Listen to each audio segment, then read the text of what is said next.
Be your voice to us, Lord. And may this be a blessed time and a time through which we come closer to you, Lord. A time where we grow in reverence, in faith, and obedience. Thank you, Lord. In Lord Jesus' most precious name we pray. Amen. Let us turn to 1 Corinthians chapter 1, verse 18. కొరింథీయులకు రాసిన మొదటి పత్రిక 1వ అధ్యాయము 18వ వచనాన్ని చదువుకుందాం.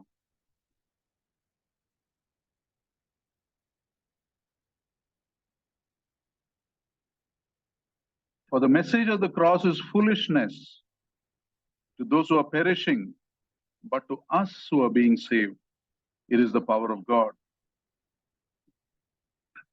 You know, this verse talks of two categories of people in this world, right? ఈ వచనము రెండు రకాల ప్రజలను గురించి మనతో మాట్లాడుతూ ఉంది. And it also says that you can identify these people by their response to the message of the cross.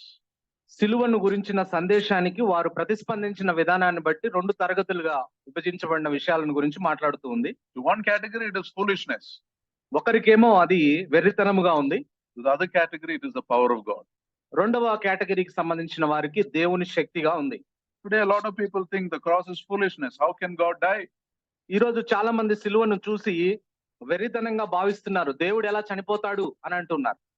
But a group of believers who watched the Lord die on the cross that day, initially it looked like foolishness, but after a certain stage it was no longer foolishness to them. అయితే కొంతమంది విశ్వాసులు ప్రభువు ప్రత్యక్షంగా సిలువ వేయబడడం చూసిన వారు చూసినప్పుడు వారికి ఒకవేళ అర్థం కాకుండా అవగాహన చేసుకోలేక వెరితనంగా అనిపించి ఉండొచ్చేమో, కానీ ఆ తర్వాత వారు దాన్ని అర్థం చేసుకొని భక్తి శ్రద్ధలతో వెతికారు. Let us turn to that part. ఆ విషయాన్ని గురించి మనం చదువుదాం. Matthew 27:50 and to 54. మత్తయి సువార్త 27వ అధ్యాయము 50 నుంచి 54 వచనాలు. And when the Lord Jesus had cried out in a loud voice, he gave up his spirit. At that moment, the curtain of the temple was torn in two from top to bottom. The earth shook and the rocks split. The tombs broke open and the bodies of many holy people who had died were raised to life. They came out of the tombs, and after the Lord's resurrection, they went into the holy city and appeared to many people. When the centurion and those with him who were guarding the Lord saw the earthquake and all that had happened, they were terrified and exclaimed, "Surely he was the Son of God."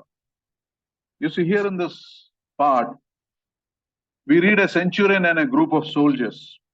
మనం చదువుకున్న వాక్య భాగంలో శతాధిపతి మరి కొంతమంది సైనికులు మనకు కనబడుతున్నారు. To one point, the cross looked like foolishness to them also. Then something changed. ఒకసారి ఒక సందర్భంలో వారు యేసు ప్రభు సిలువను సమీపంగా చూసినప్పుడు అది వెరితనంగా అనిపించింది. అయితే కొంత సమయానికి వారిలో మార్పు కలిగింది. And they were struck with terror. వారు భయంతో మరి వణికిపోయారు. And in that terror they say, "Surely he was the Son of God." ఆ భయంతో వారు ఏమన్నారంటే నిజముగా ఆయన దేవుని కుమారుడు అని చెప్పారు. Now let us remember, the centurion and soldiers are not ordinary people like you and me. ఈ విషయాన్ని మనం ధ్యానించేటప్పుడు జ్ఞాపకం చేసుకోవాల్సింది ఏమిటంటే శతాధిపతి గాని సైనికులు కానీ నీవలే నావలే వారు సామాన్యులు కాదు. They are tough people. వారు చాలా కఠినంగా ఉంటారు. That means what makes normal people like us afraid, that does not make them afraid. మనము సామాన్య ప్రజలుగా మనం భయపడిన విషయాలకు వాళ్ళు అస్సలు భయపడరు. They are battle hardened, usually very brave people. They have seen death from very close quarters. వారు సమీపం నుంచి మరణాన్ని చూసేవారు. మరణం అంటే అస్సలు భయపడరు. వారు అటువంటి పరిస్థితులకు భయపడని వారు. They fought many battles where there was life and death situations. వారు జీవ మరణ పోరాటాల్లో అనేక యుద్ధాల్లో పోరాడిన వారు. But now something is happening that has frightened even them. అయితే అటువంటి వారిని కూడా మరి భయపించిన పరిస్థితులు సిలువలో సంభవించాయి. Not just frightened, terrified is the word. అక్కడ రాయబడిన మాట భయపడ్డం కాదు గాని ఇంకా అంతకంటే వణికిపోయారు, భయకంపితులైనారని రాయబడింది. Now centurion is a military officer with 100 people under him. శతాధిపతి అంటే ఆయన ఒక సైనికాధికారి, ఆయన కింద 100 మంది సైనికులు ఉంటారు. It's an important position. అది ఒక ప్రాముఖ్యమైన మరి స్థాయి. And this centurion is given the responsibility of supervising these 3 crucifixions. అంత మాత్రమే కాదు, శతాధిపతి అంటే ఆ సమయంలో యేసు ప్రభుతో పాటు మరో ఇద్దరు దొంగల్ని సిలువ వేస్తున్నారు. ఆ సిలువ అంతా సక్రమంగా జరగాలి అని ఆయన అక్కడ ఆధిపత్యం చేస్తూ ఉంటాడు. It is likely that he and his other soldiers were with the Lord Jesus Christ when he was first brought to the Jewish leaders. It is likely that these people would have been the ones who brought Lord Jesus to the Jewish leaders in the first place. మొట్టమొదట వీరు ఈ శతాధిపతి సైనికుల పరిస్థితిని కనుక మనం ఆలోచించి ఉంటే, ఒకవేళ వీరే ఆయనను యేసు ప్రభు వారిని అరెస్ట్ చేసి ఆ యూదా మత పెద్దల దగ్గరికి తీసుకొని వచ్చిన సమూహంలో వీరు కూడా ఉండి ఉండవచ్చు. You know, they must have gone to the Garden of Gethsemane to arrest the Lord Jesus. We don't know, but just guessing. మనము ఒక ఊహ మాత్రమే, అదేమిటంటే గెత్సెమనే తోటలో యేసు ప్రభు వారిని అరెస్ట్ చేసిన బృందంలో వీరు ఉండి ఉండవచ్చు. What I'm trying to say is they must have known the charges brought against him. దాని అర్థం ఏమిటంటే, నేను చెప్పాలనుకుంటున్న అంశం ఏమిటనంటే, యేసు ప్రభు మీద ఏమి నేరాలు మోపారో ఆ నేరాలకు సంబంధించిన అవగాహన ఉన్నవారు వారు అనే విషయాన్ని చెప్తున్నాను. Probably they heard Pilate saying he is an innocent man.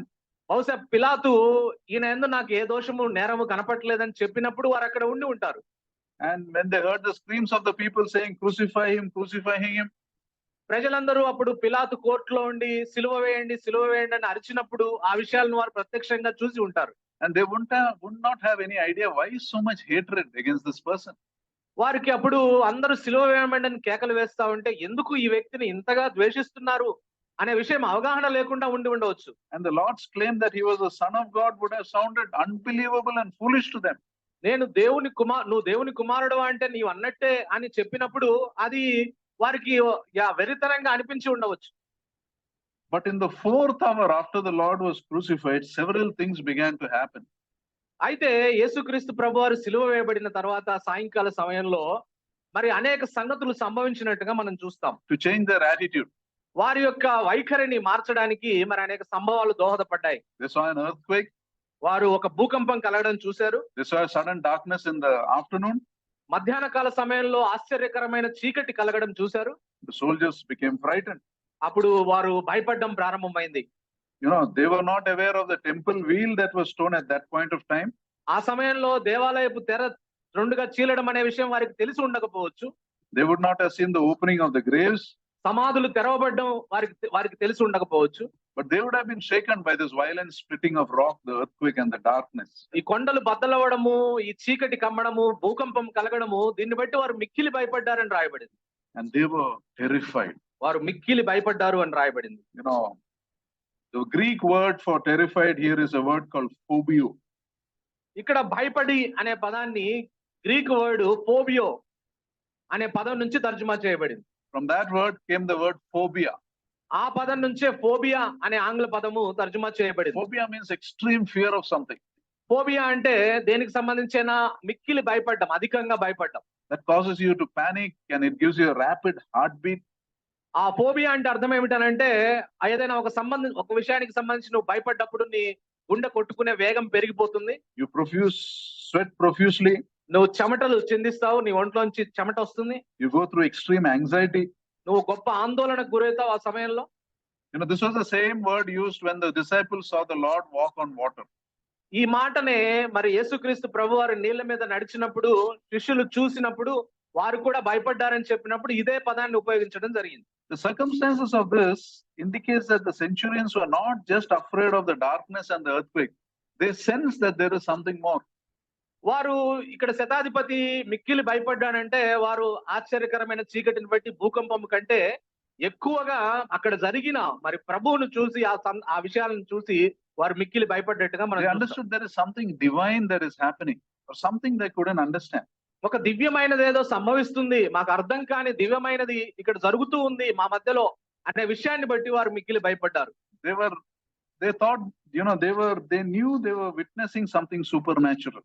వారు ఒకటి సహజాతీతంగా జరుగుతున్న ఒక విషయం ఏదో జరుగుతుంది ఇక్కడ అనే విషయాన్ని ప్రత్యక్షంగా అనుభవిస్తున్నారు, చూస్తూ ఉన్నారు. Hearing the words of the Lord on the cross, seeing the earthquake, the darkness, they realized that this is the Son of God.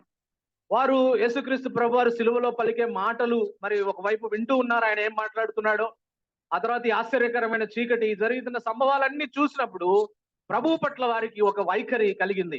This is very different from what the chief priest told about the Lord. ఇది ప్రధాన యాజకుడు మరి ఆయన చెప్పిన మాటకి వీరు ప్రవర్తిస్తున్న విధానానికి చాలా వ్యత్యాసం ఉంది. You know, the religious leaders, according to the religious leaders, the Lord Jesus was out of his mind. మతాధికారుల పరిస్థితిని మనం గమనించినట్లయితే అసలు ప్రభువుని గురించి వారు మనసులో పెట్టట్లేదు. They thought he was of deranged mind. He was not of sound mind. కాబట్టి అసలు వారు మతాధిపతులు యేసు ప్రభువుని చూసినప్పుడు ఈయన అసలు ఆలోచన లేని వ్యక్తిగా కనపడుతున్నారు. That is the picture they gave to the soldiers. అదే విషయాన్ని ఈయన ఆలోచన లేని వాడు అనే విషయాన్నే వారు సైనికులకు చెప్పారు. The soldiers at this point of time realized that the religious leaders were wrong, and the truth was he was truly the Son of God. అయితే మతాధికారులు ఆ విధంగా సైనికులకు చెప్పినప్పటికీ కూడా ఇప్పుడు సైనికులు ఆ శతాధిపతి గ్రహించిన విషయం ఏమిటనంటే ఈ మతాధిపతులే ఈయన గురించి తప్పుడుగా అవగాహన కలిగి ఉన్నారు, వాస్తవంగా ఈయన దేవుని కుమారుడు అనే విషయానికి వారు అవగాహనకు వచ్చారు. And there is something else in the way the Lord died that would have convinced the centurion. అంత మాత్రమే కాదు, ఇంకొన్ని విషయాలు అక్కడ జరిగిన సంభవాలు శతాధిపతిని ఒప్పింపజేశాయి ఈయన నిజముగా దేవుని కుమారుడని. Let us go to the same incident recorded in Mark 5:15-37. Mark సువార్త 15వ అధ్యాయము 37వ వచనంలో మార్కు గారు కూడా ఈ విషయాన్ని రాశాడు. అక్కడ ఏమి రాయబడిందో చూద్దాం.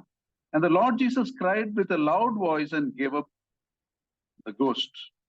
అంతట యేసు గొప్ప కేక వేసి ప్రాణం విడిచెను. And verse 37 says, when the centurion who stood against him saw he cried like that and gave up the ghost, he said, truly this was the Son of God. ఆయనకు ఎదురుగా నిలిచి ఉన్న శతాధిపతి ఆయన ఇలాగు ప్రాణం విడిచుట చూచి నిజముగా ఈ మనుషుడు దేవుని కుమారుడే అని చెప్పాను. You know, what is the connect? He saw the Lord cry out and that's his response. This is the Son of God. ఇప్పుడు యేసు ప్రభు వారు మరి అక్కడ గొప్ప కేక వేసి ప్రాణం విడిచినప్పుడు శతాధిపతి ప్రతిస్పందన ఏమిటనంటే ఈయన నిజముగా దేవుని కుమారుడు అని ప్రతిస్పందించాడు. How did the centurion make that out? అది ఈయన దేవుని కుమారుడు అనే విషయాన్ని ఎలా పసిగట్టగలిగాడు, ఎలా గ్రహించగలిగాడు? One doctor tells like this. ఒక డాక్టరు ఈ విధంగా చెప్పాడు ఈ సంఘటన గురించి. He said, the Lord crying out loud is not possible. Usually victims who are crucified have no strength left. By the time they die, they just give a gasp before dying, a small gasp.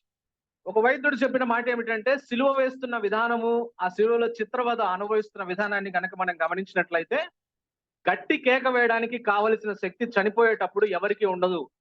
Just నిట్టూర్పు విడిచినట్టుగా ఒక నిట్టూర్పు విడిచి చనిపోతారు అంతే, గొప్ప కేక వేయలేరు. But the Lord did not gasp. He gave a loud shout. It was a shout of victory. అయితే యేసుక్రీస్తు ప్రభువారు ఆ విధంగా నిట్టూర్పు విడిచినట్టుగా లేదు, కానీ అక్కడ రాయబడిన మాట ఒక విజయోత్సవంతో ఒక గొప్ప కేక వేసి ప్రాణం విడిచాడని రాయబడి. How did he get the energy to shout like that? అటువంటి శక్తి ప్రభుకి ఎలా వచ్చింది? అంతగా ఎలా కేక వేయగలిగాడు? The centurion had seen many crucifixions. ఆ శతాధిపతి చాలా సిలువ కార్యాలను చూసి ఉండవచ్చు, సిలువ వేయబడ్డాను. But here he notices this is different. అయితే ఇక్కడ ఆయన గ్రహించాడు ఈయన ప్రత్యేకంగా ఉన్నాడు అనే విషయాన్ని. You know, he saw the darkness fall on the earth. He saw the earthquake, the rock splitting. Then he saw the Lord die like nobody else died.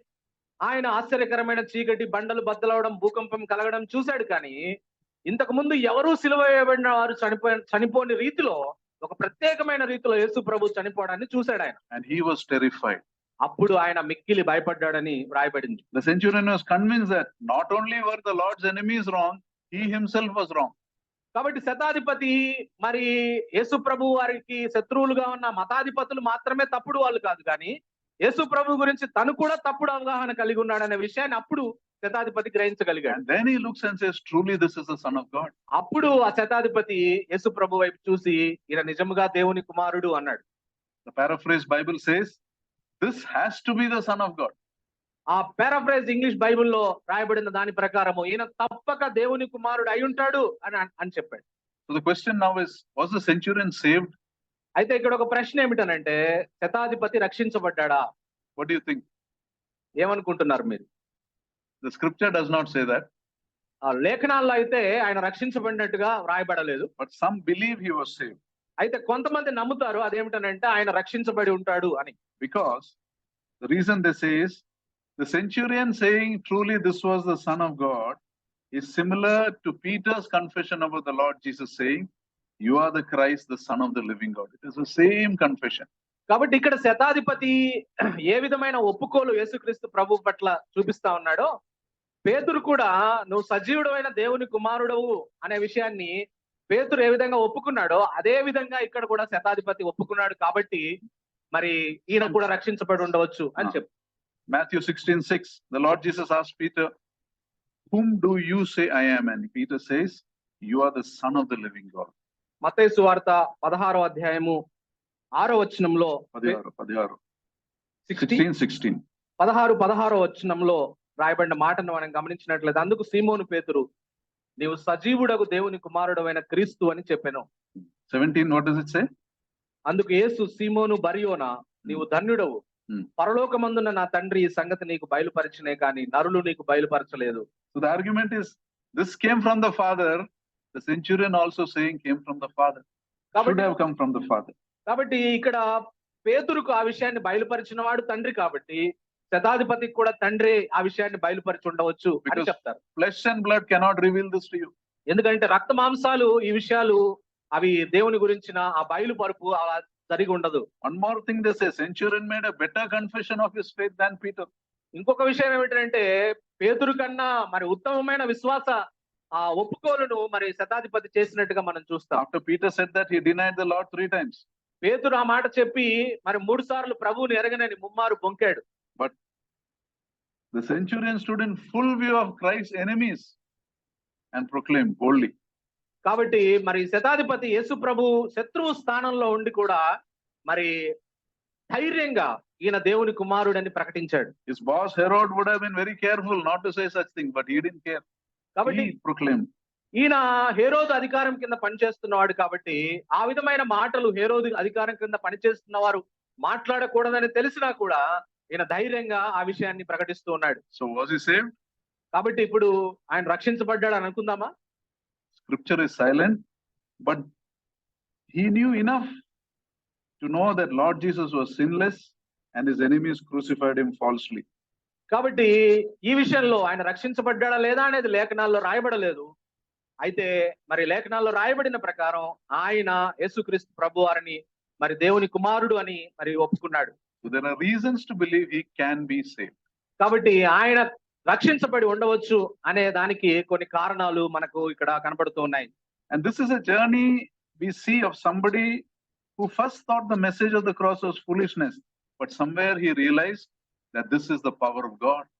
కాబట్టి సిలువ గురించిన వార్త ఎక్కడో ఒక సమయంలో ఆయనకు వెరితనంగా ఉంది, కానీ ఆ తర్వాత అది దేవుని శక్తిగా మార్చబడింది. He realized that, at least whether he is saved or not, we don't know. But what looked like foolishness, his view changed. ఆయన వెరితనంగా ఒకప్పుడు భావించింది, ఆయన అభిప్రాయం, ఆయన వైఖరి సిలువని గురించి మార్చుకున్నట్టుగా మనం చూస్తాం. And this is a journey we all must take as believers. విశ్వాసులముగా మనము ఈ ప్రయాణం గుండా మనం వెళ్ళవలసిన అవసరత ఉంది. You became a believer at some point of time, your unbelief turned to belief. మనం ఒక సందర్భంలో యేసు ప్రభు మీద విశ్వాసం ఉంచాము, మన అవిశ్వాసం కాస్త విశ్వాసంగా మారింది. Your mocking turned to reverence. నువ్వు ఎగతాళి చేసేవాడి ఒకప్పుడు యేసు ప్రభుని, ఇప్పుడు నువ్వు గౌరవ భక్తితోటి ఆయన్ను ఆరాధిస్తూ ఉన్నావు. What looks like foolishness now looks like power. ఒకప్పుడు వెరితనంగా నువ్వు చూసింది ఇప్పుడు నీకు దేవుని శక్తిగా కనపడుతూ ఉంది. You moved from death to life. మనము మరణము నుంచి జీవములోనికి మనం దాటి ఉన్నాం. If you don't take this journey from death to life, from foolishness to the power of God, then we will perish in our foolishness.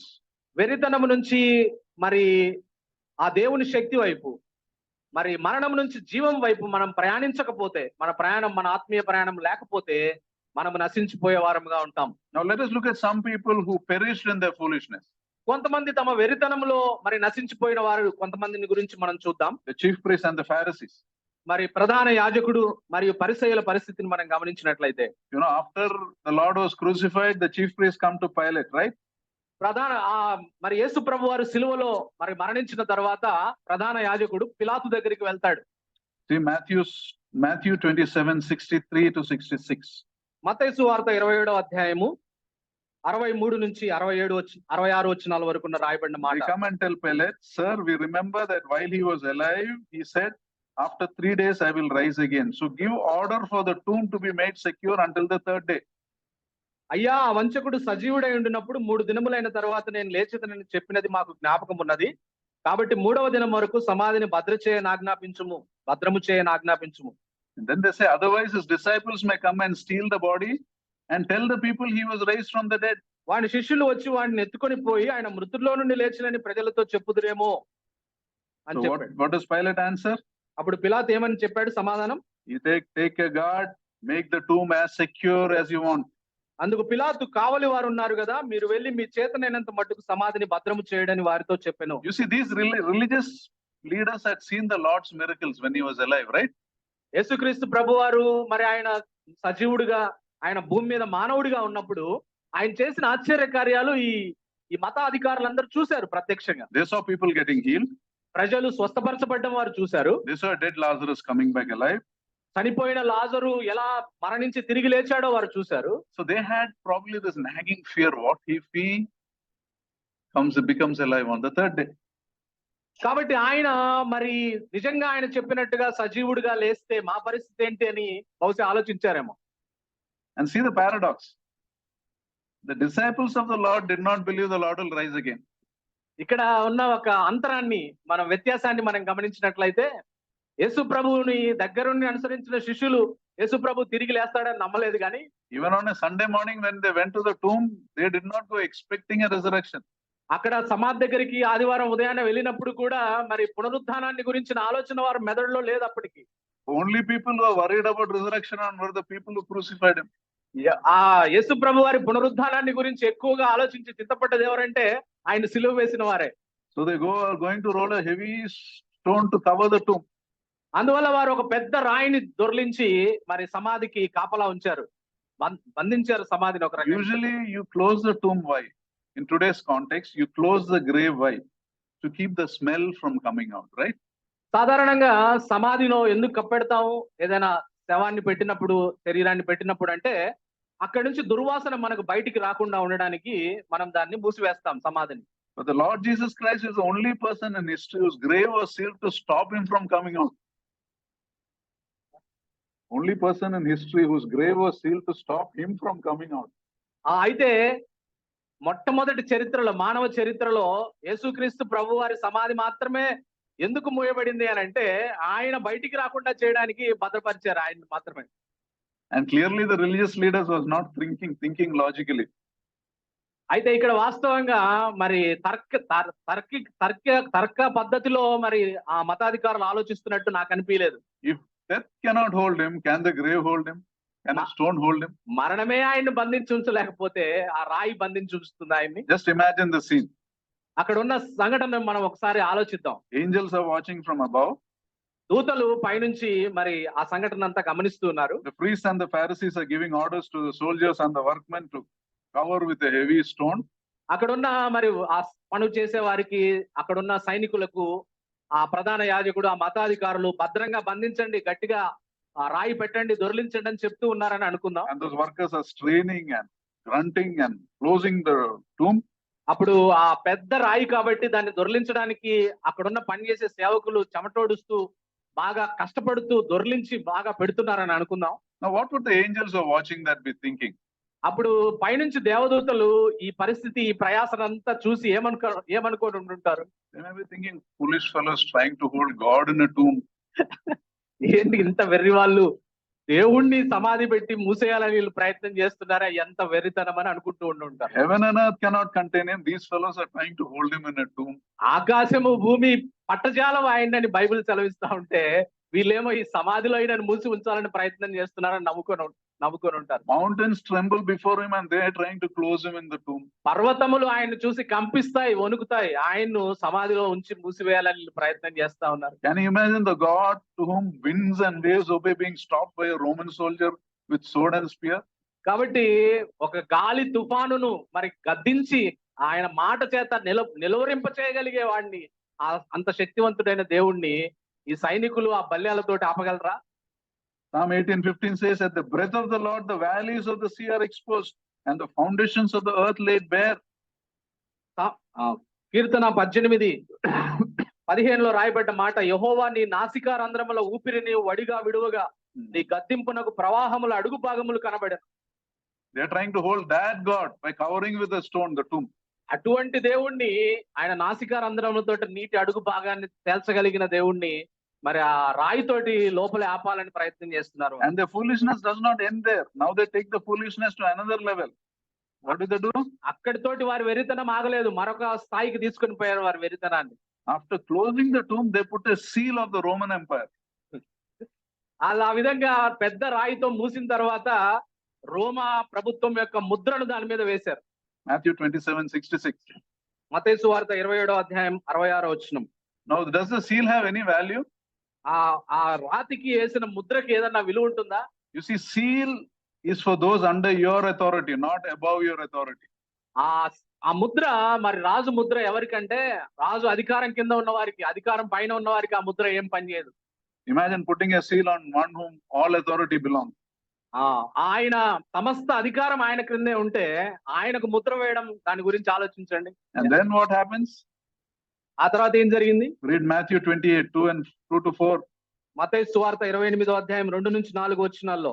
There was a violent earthquake, for an angel of the Lord came down from heaven and going to the tomb rolled back the stone and sat on it. అప్పుడు మహా భూకంపం కలిగెను, ఇదిగో ప్రభుదూత పరలోకం నుండి దిగివచ్చి రాయి పొరలించి దాని మీద కూర్చుండెను. His appearance was like lightning, his clothes so white as snow. The guards were so afraid of him that they shook and became like dead men.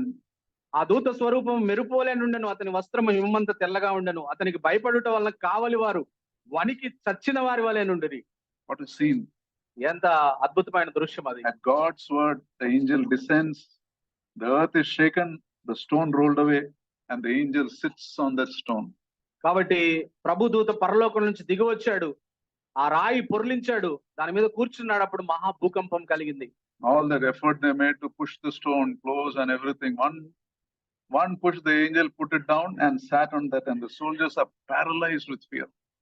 ఎంతమంది మరి పనివారు పాపం దాన్ని కష్టపడి చెమటోడ్చి దొర్లించారో, ఆ దూత వచ్చి ఒక్క చేత్తో అది పక్కకి పెట్టి దాని మీద కూర్చున్నాడు. What a fearsome God we serve. కాబట్టి ఎంత భయంకరమైన దేవుణ్ణి మనం ఆరాధిస్తున్నాం. By the way, the stone was rolled not to let the Lord Jesus come out. It was for those who wanted to go in and see. That is why the stone was rolled. కాబట్టి అక్కడ సమాధి రాయి దొర్లించింది ప్రభు బయటికి రావడానికి కాదు, రాళ్ళేం ఆయన ఆపలేవు. ఈ బయట ఉన్న వ్యక్తులు అది ఖాళీ సమాధిని చూడడానికి పోవడానికి ఆ రాయి దొర్లించబడింది. So now let us speak a little about that guard and the soldiers who were guarding the tomb.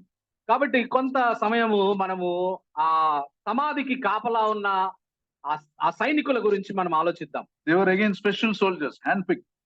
వారు కూడా ఒక ప్రత్యేకమైన సైనికులుగా మనకు కనబడుతూ ఉన్నారు. And the Bible says, when the guards saw the empty tomb and the angel sent by God, their reaction was the same as the centurions, right? They were terrified.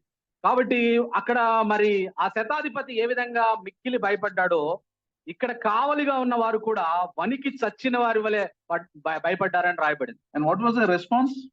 అప్పుడు వారి ప్రతిస్పందన ఏమిటి? They quickly ran off to their commanders and to Pilate to tell what happened. వారు వెంటనే అక్కడ నుంచి బ్రతుకు జీవుడా అని పరిగెత్తి మరి పిలాతుకు ఏం జరిగిందో అక్కడ సంభవాలన్నీ చెప్పడానికి పరిగెత్తి పారిపోయారు. And those who heard them would know it is the truth because their own soldiers told. Nobody else. కాబట్టి అక్కడ ఈ జరిగిన సంభవాలు వాస్తవమా కాదనేది వాళ్ళ సైనికులే వారికి జరిగిన విషయాలు చెప్పారు. The disciples didn't tell them, their own loyal people told them. కాబట్టి ఈ వాళ్ళ పిలాతుకు లేదా అక్కడ సైన్యాధిపతులకు వాళ్ళ సొంత ప్రజలే చెప్పారు, శిష్యులు కాదు ఈ మాట చెప్పింది జరిగిన సంభవాలు. Here is the amazing mercy of God. ఇక్కడ దేవుడి యొక్క మహోన్నతమైన మరి కరుణను మనం చూస్తాం. See, he used the loyal soldiers of the Romans to share the truth to those who denied the Lord Jesus Christ. ప్రభు అయిన యేసుక్రీస్తును తిరస్కరించిన వారికి నమ్మకమైన సైనికులతో దేవుడు సందేశాన్ని పంపాడు. Because God does not want anyone to perish. ఎందుకనంటే ఎవ్వరూ నశించిపోవడం దేవునికి ఇష్టం లేదు కాబట్టి. Even those who crucified him. ఆయనను సిలువ వేసిన వారు కూడా నశించిపోకూడదు అనేది దేవుడి ప్రణాళిక. Lord says, do I take any pleasure at the death of the wicked? కాబట్టి మరి దుష్టుడు నశించిపోవట చేత నేను సంతోషించేవాడనా అని అంటాడు దేవుడు. Am I not pleased if they turn from their evil ways? వారు తమ దుష్ట మార్గాన్ని విడిచిపెట్టినప్పుడు నేను సంతోషించేవాడిని కాదా అంటాడు. You see that in Ezekiel 18:23. యెహెజ్కేలు గ్రంథం 18:23 అది చూస్తాం. So what was the reaction of the authorities? అప్పుడు అధికారుల ప్రతిస్పందన ఏమిటి? They knew it was the truth, but instead of responding the truth, what did they do? They paid the guards to be silent. కాబట్టి అక్కడ Verse 12, Matthew 28:12. 28:12లో రాయబడ్డ మాటను మనం చూసినట్లయితే అక్కడ జరిగిన సత్యానికి వారు ప్రతిస్పందించకుండా, వాస్తవమైన విషయానికి వారు ప్రతిస్పందించకుండా, ఈ విషయాన్ని ఎవరితో చెప్పొద్దని వారికి కొంచెం ద్రవ్యం ఇచ్చి పంపించినట్టుగా మనం చూస్తాం. డబ్బులు ఇచ్చి సైనికులను నోరు మూపించినట్టుగా చూస్తాం. What a tragedy.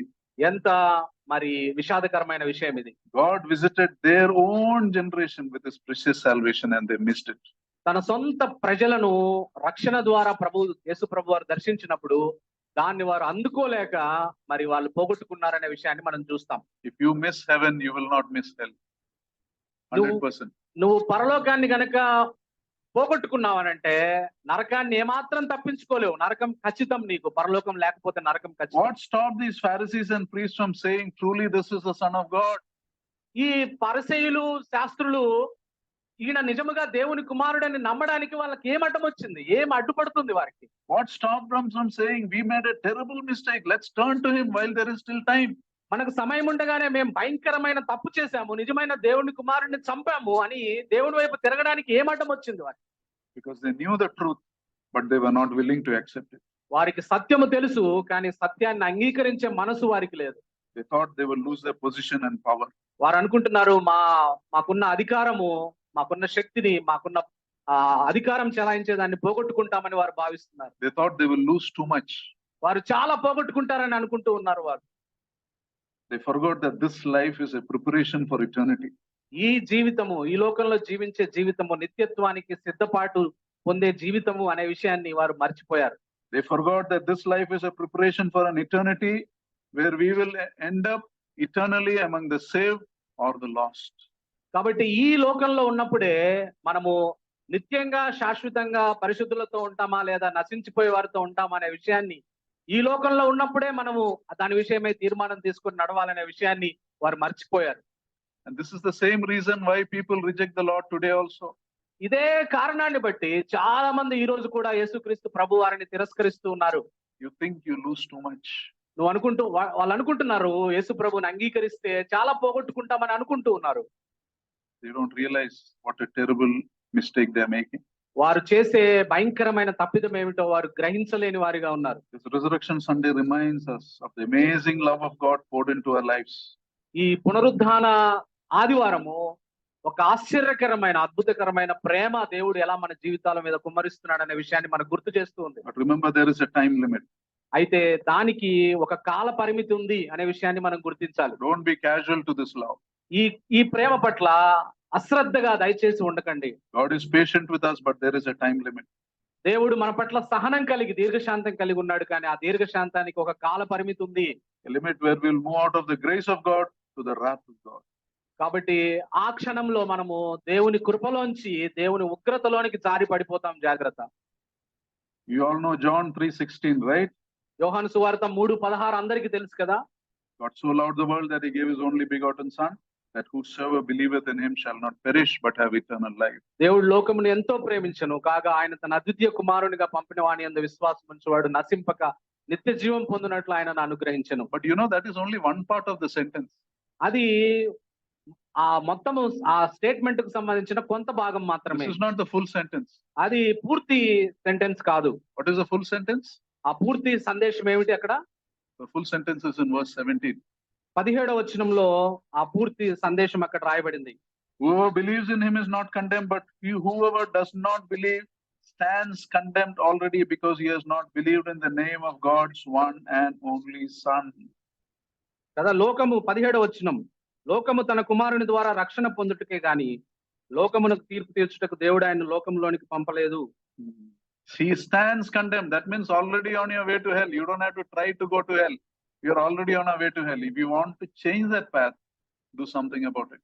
యేసు ప్రభువుని ఎరగని వారు అప్పటికే వారేదో అప్పుడు నరకాన్ని కొని తెచ్చుకోవడం కాదు, అప్పుడే నరకం గుండా వారు వెళ్తూ ఉన్నారు. కాబట్టి ఆ నరకానికి వెళ్లే దారి నుంచి వారు తప్పించుకొని జీవ మార్గం వైపు రావాలి అనే దాని అర్థం. We are not on earth for very long. Remember that. మనం ఈ భూమి మీద ఎల్లకాలం ఉండము. ఆ విషయాన్ని మనం గుర్తుపెట్టుకోవాలి. Sometimes in your house, when you switch on the switch, the bulb goes up. You seen that sometime happen to you? కొన్నిసార్లు మన ఇళ్లలో ఏదైనా స్విచ్ వేసినప్పుడు వెంటనే బల్బు పగిలిపోతుంది. అది చూసారా? అంటే టప్పని ఆగిపోతుంది. You expected it to switch on, but it didn't. నువ్వు అది వెలిగించాలని ప్రయత్నం చేసి స్విచ్ చేసావు, కానీ అది వెలగలేదు. you have to change the bulb. నువ్వు అప్పుడు బల్బును మార్చాలి. Same with us. What happened to the bulb is going to happen to us one day. కాబట్టి ఆ బల్బు ఏ విధంగా అకస్మాత్తుగా మాడిపోతుందో మనం కూడా ఆ విధంగా మన జీవితాలు జరగబోతాయి. That's why the Bible says in Hebrews 2:3, don't neglect so great a salvation. అందుకే హెబ్రీ 2:3లో రాయబడ్డ మాట ఏమిటంటే ఇంత గొప్ప రక్షణను నిర్లక్ష్యం చేయకండి అని రాయబడి. How can you escape if you neglect so great a salvation? ఇంత గొప్ప రక్షణను నిర్లక్ష్యం చేస్తే ఎలా తప్పించుకుంటావు అని రాయబడింది. The word used is not reject. The word used is neglect. Remember. ఇక్కడ తిరస్కరించడం కాదు, నిర్లక్ష్యము అనే మాట రాయబడింది. Nobody says, nobody as Christians we won't reject the Lord Jesus Christ, but we will neglect. మనము క్రైస్తవులముగా యేసు ప్రభువును తిరస్కరించము ఎంత మాత్రము, కానీ నిర్లక్ష్యం చేస్తాం. That means we'll be careless.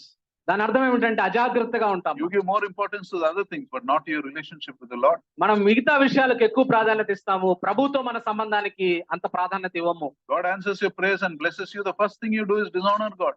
నువ్వు దేవుడు and honor people whom you are working for or who you gave you the job.